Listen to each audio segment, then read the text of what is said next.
Aprika. Isang lupang mayaman sa ganda at kamanghamanghang pagkakaiba-iba. Isang malawak na kontinente na puno ng buhay sa lahat ng anyo nito. Mula sa maringal na mga elepante na gumagala sa mga savanna hanggang sa makukulay na mga ibon na lumilipad sa himpapawid. Mula sa malalawak na savanna hanggang sa masukal na mga rainforest, ito ay isang lupain ng nakamamanghang kagandahan at walang kapantay na pagkakaiba-iba. Ang mga paglubog ng araw dito ay nagpinta sa kalangitan ng kulay kahel at lila, habang ang mga rainforest ay umaalingaw-ngaw sa huni ng di mabilang na mga uri ng hayop. Ngunit higit pa sa mga kilalang tanawin nito ay may isa pang kayamanan, ang mayamang kultura ng tao na hinabi sa loob ng maraming siglo. Bawat kultura, bawat tribo ay nagdadagdag ng sarili nitong natatanging sinulid sa makulay na mosaic na ito. Sa loob ng maraming siglo, ang Africa ay naging tahanan ng di mabilang na mga tribo. Bawat isa ay may kanya-kanyang kwento na nakaukit sa tela ng kontinente. Ang mga kwentong ito ay hindi lamang tungkol sa kaligtasan, kundi tungkol sa pag-unlad kasabay ng kalikasan. Ito ang mga komunidad kung saan ang mga sinaunang tradisyon ay ipinapasa sa bawat henerasyon, kung saan ang karunungan ay ibinabahagi mula sa mga nakatanda hanggang sa mga bata.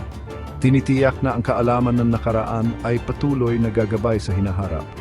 Kung saan ang mga kwento ay sinasabi sa paligid ng mga apoy, sa ilalim ng malawak na kalangitan na puno ng bituin. Ang mga kwentong ito ang dugong buhay ng komunidad na nag-uugnay sa nakaraan sa kasalukuyan. At kung saan ang ritmo ng buhay ay malalim na konektado sa lupain. Ang lupain ay nagbibigay at bilang kapalit, inaalagaan ito ng mga tao na lumilikha ng isang simbiotikong relasyon na nagtaguyod sa kanila sa loob ng maraming henerasyon. Sumama kayo sa amin ngayon habang naglalakbay tayo sa puso ng Africa upang tuklasin ang buhay at kultura ng ilan sa mga hindi gaanong kilalang tribo nito. Susuriin natin ang kanilang pang-araw-araw na buhay, ang kanilang mga ritual, at ang kanilang mga pagdiriwang. Mula sa tigang na mga disyerto ng Namibia hanggang sa matabang Omo Valley ng Ethiopia, bawat rehiyon ay nag-aalok ng isang natatanging sulyap sa iba't ibang paraan ng pamumuhay na umuunlad dito. Masasaksihan natin mismo ang katatagan, talino at walang hanggang diwa ng mga kahanga-hangang taong ito. Ang kanilang kakayahang umangkop at umunlad sa ilan sa mga pinakamahirap na kapaligiran sa mundo ay isang testamento sa kanilang lakas at kakayahan. Sa gitna ng malungkot ngunit nakabibighaning tanawin ng hilagang Namibia, ating matatagpuan ang mga Himba, isang semi-nomadic na tribong pastoral na nanatili sa isa sa mga pinakamahirap na kapaligiran sa mundo sa loob ng maraming siglo. Ang kanilang buhay ay malapit na nakaugnay sa kanilang mga baka, isang simbolo ng kayamanan at katayuan, at isang pinagkukunan ng kabuhayan. Ang mahinang huni ng mga baka at ang marahang pagyapak ng mga kuko sa tuyong lupa ang siyang musika ng kanilang pang-araw-araw na buhay. Dahil sa kanilang pagiging hiwalay sa makabagong mundo, napanatili nila ang kanilang natatanging mga tradisyon at paniniwala na hindi naapektuhan ng mabilis na pagbabago sa halos lahat ng bahagi ng mundo. Ang kanilang pamumuhay ay nagbibigay ng sulyap sa isang panahon na halos nakalimutan na, isang patunay sa walang hanggang kapangyarihan ng koneksyon ng tao sa lupain at sa kanilang mga ninuno. Marahil, ang pinakakapansin-pansin sa kultura ng mga Himba ay ang kanilang kakaibang anyo. Ang mga Himba, na naninirahan sa mga tuyong rehiyon ng hilagang Namibia, ay mayroong mga natatanging tradisyon na nagpaiba sa kanila mula sa ibang mga tribo. Ang mga kababaihan na kilala sa kanilang kagandahan ay nagpapalamuti sa kanilang balat, gamit ang isang pasta na gawa sa pulang okre, taba ng mantikilya at mga halaman. Ang pinaghalong ito, na kilala bilang otchis, ay hindi lamang isang pampaganda kundi mayroon ding iba't ibang gamit. Pinapatingkad nito ang kanilang kagandahan na nagbibigay sa kanilang balat ng kakaibang mapulang kulay at pinoprotektahan din sila mula sa malupit na araw at kagat ng insekto. Ang pulang okre ay sumisimbolo sa mayamang kulay ng lupa at malalim na nakaugnay sa kanilang pagkakakilanlan. Ang kanilang buhok na maingat na inaayos sa mga masalimuot na tirintas at pinalalamutian ng mga palamuti ay isang makapangyarihang simbolo ng kanilang pagkakakilanlan at katayuan sa lipunan. Ang proseso ng pagtitirintas ay masalimuot at matagal, kadalasang nangangailangan ng tulong ng ibang mga kababayan sa komunidad. Ang bawat estilo ng buhok ay nagkukwento, naghahatid ng impormasyon tungkol sa edad, estado ng pag-aasawa, at angkan ng babae. Halimbawa, ang mga batang babae ay karaniwang may dalawang tirintas, habang ang mga babaeng may asawa ay may mga masalimuot na headdress. Ang mga tradisyon ng mga himba ay higit pa sa kanilang panlabas na anyo. Ang kanilang buhay ay pinamamahalaan ng mga sinaunang ritual at paniniwala na ipinapasa sa bawat henerasyon sa pamamagitan ng pasalita. Ang mga tradisyong ito ay mahalaga sa kanilang pamumuhay at pagkakaisa ng komunidad. Ang kanilang buhay ay ginagabayan ng mga sinaunang ritual at paniniwala na ipinapasa sa bawat henerasyon sa pamamagitan ng pagkukwento. Ang mga nakatatanda ay may mahalagang papel sa prosesong ito, nagbabahagi ng mga kwento at karunungan na nagpapanatili ng buhay ng kanilang pamana. Mula sa mga seremonya na nagmamarka ng paglipat sa pagiging adulto hanggang sa mga ritual na nagpaparangal sa kanilang mga ninuno, ang mga kaugaliang ito ay malalim na nakaugat sa kanilang pang-araw-araw na buhay. Ang mga seremonya ng pagsisimula, halimbawa, ay mahahalagang kaganapan na nagmamarka ng paglipat mula sa pagkabata patungo sa pagtanda. Ang kanilang kultura ay isang mayamang tapiserya na hinabi mula sa mga sinulid ng kanilang kasaysayan at malalim na espiritual na koneksyon sa lupain. Ang katatagan at pagsunod ng mga himba sa kanilang mga tradisyon ay nagbibigay ng sulyap sa isang paraan ng pamumuhay na sinauna at nananatili. Ang ating paglalakbay ay patungo sa timog, sa Omo Valley sa Ethiopia, isang lugar na madalas tinatawag na buhay na museo ng pagkakaiba-iba ng tao. Ang lambak na ito ay tahanan ng iba't ibang kultura at tradisyon, bawat isa ay bahagi ng mayamang kasaysayan ng sangkatauhan.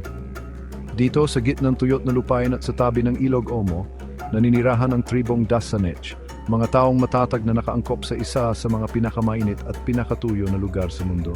Sa kabila ng mahirap na kalagayan, nakapagbuo sila ng pamumuhay na naayon sa kanilang kapaligiran.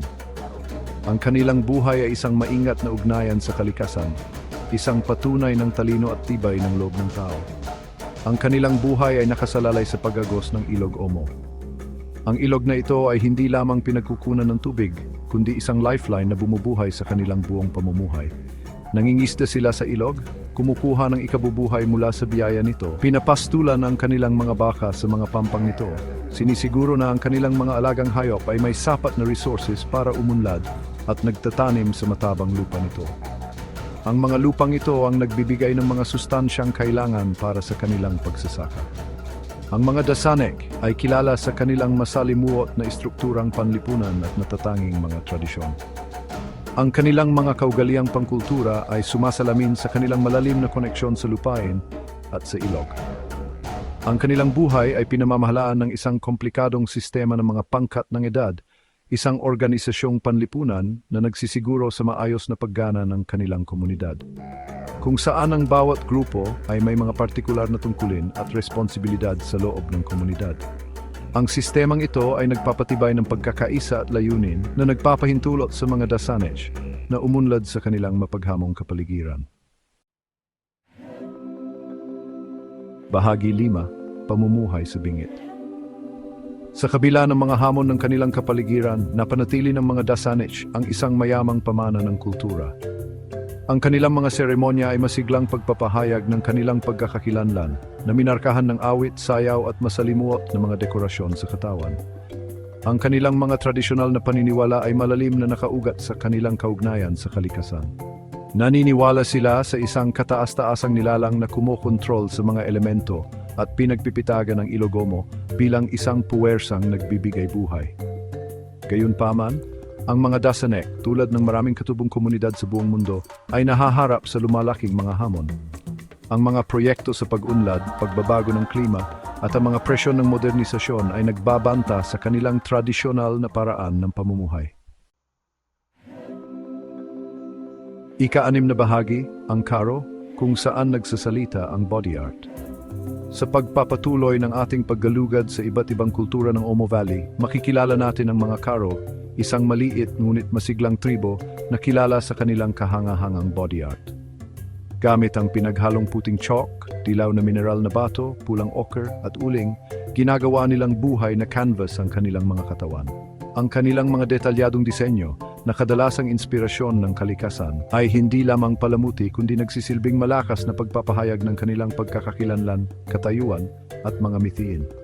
Ang body art ng mga Karo ay mahalagang bahagi ng kanilang pagkakakilanlan, isang visual na lengguwahe na nagsasalita tungkol sa kanilang mga paniniwala, pinahalagahan at istrukturang panlipunan.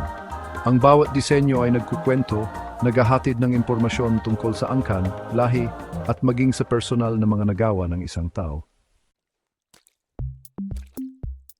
Ikapitong bahagi, isang habi ng tradisyon. Tulad ng kanilang mga kapitbahay sa Omo Valley, ang buhay ng mga Karo ay malapit na nakaugnay sa ritmo ng kalikasan. Sila ay mga pastoralista. Ang kanilang kabuhayan ay nakasalalay sa kanilang mga alagang baka, kambing at tupa. Ang kanilang mga seremonya at ritual ay sumasalamin sa malalim na koneksyon sa kanilang kapaligiran, kasama ang mga sayaw at awit na nagdiriwang ng siklo ng buhay, kamatayan at muling pagsilang. Ang pamana ng kultura ng mga Karo ay isang testamento sa kapangyarihan ng pagkamalikhain at katagan ng tao. Sa kabila ng pagharap sa mga katulad na hamon sa ibang mga katutubong komunidad sa rehiyon, nagawa nilang pangalagaan ang kanilang natatanging mga tradisyon at paniniwala na ipinapasa ito sa mga susunod na henerasyon. Bahagi 8, mga alaala ng nakaraan, mga bulong ng hinaharap. Ang ating paglalakbay sa Puson Africa ay nagbigay ng sulyap sa mayamang kultura ng iba't ibang tribo sa kontinenteng ito.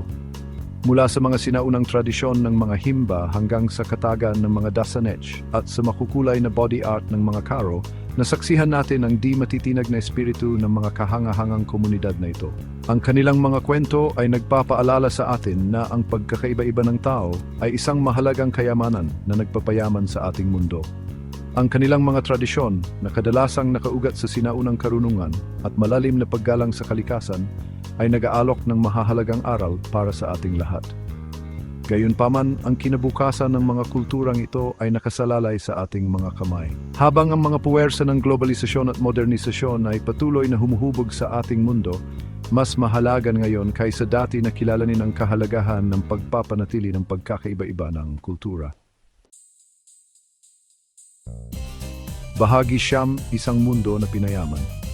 Ang mga tribo ng Africa, kasama ang kanilang mga natatanging tradisyon, paniniwala at pamumuhay, ay patunay sa katatagan at kakayahan ng diwa ng tao. Ang kanilang mga kwento ay nagpaalala sa atin ng kahalagahan ng pagpapanatili ng pagkakaiba-iba ng kultura. Dahil sa ating mga pagkaiba natin, matatagpuan ang ating pagkakapareho bilang tao. Habang tayo ay sumusulong sa isang mundong lalong magkakaugnay, alalahanin natin ang mga aral na matututuhan natin mula sa mga sinaunang kulturang ito. Sikapin nating lumikha ng isang mundo kung saan ipinagdiriwang ang pagkakaiba-iba, kung saan pinararangalan ang mga tradisyon, at kung saan ang mga alaala ng nakaraan ay patuloy na nagpapayaman sa kasalukuyan at humuhubog sa hinaharap.